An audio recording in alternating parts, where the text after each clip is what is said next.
നമ്മളെ നാട്ടിൽ ഇപ്പോൾ വെക്കേഷനാണ്.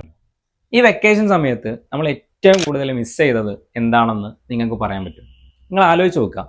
രാവിലെ 7 മണിയാവുന്ന സമയത്ത് നമ്മളൊരു സുഹൃത്ത് വരുന്നു. വന്നതിന് ശേഷം നമ്മൾ വിളിച്ചുകൊണ്ട് പോവുകയാണ്. നേരെ ഗ്രൗണ്ടിലേക്കായിരിക്കും. ഈ ഗ്രൗണ്ടിലെത്തി നമ്മൾ കളിക്കുന്നു.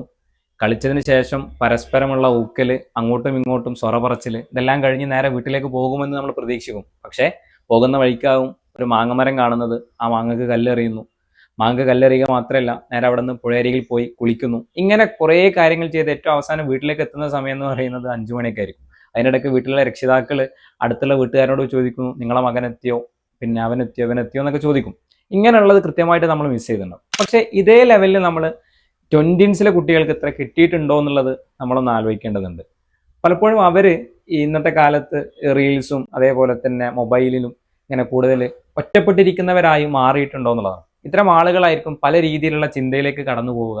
ഒറ്റപ്പെടലിലായിരിക്കും കുറേ അധികം ആളുകൾ. പ്രിയപ്പെട്ടവരെ, ഈ സമയം നിങ്ങൾ മാക്സിമം യൂട്ടിലൈസ് ചെയ്യുക എന്നുള്ളതാണ്. പുറത്തേക്ക് ഇറങ്ങി കളിക്കുക എന്നുള്ളതാണ് ഏറ്റവും പ്രധാനപ്പെട്ടത്. നമ്മൾ നമ്മുടെ കൂട്ടത്തിലുള്ള ആളുകളുമായിട്ട്, ഒരുപാട് ആളുകളുമായിട്ട് വലയം തീർക്കുക. ആ വലയത്തിലായിരിക്കും നമുക്ക് ഒരുപാട് അനുഭവങ്ങൾ കിട്ടുക എന്നുള്ളതാണ് ഇതിൽ നമ്മൾ മനസ്സിലാക്കേണ്ട ഏറ്റവും പ്രധാനപ്പെട്ട പോയിന്റ്.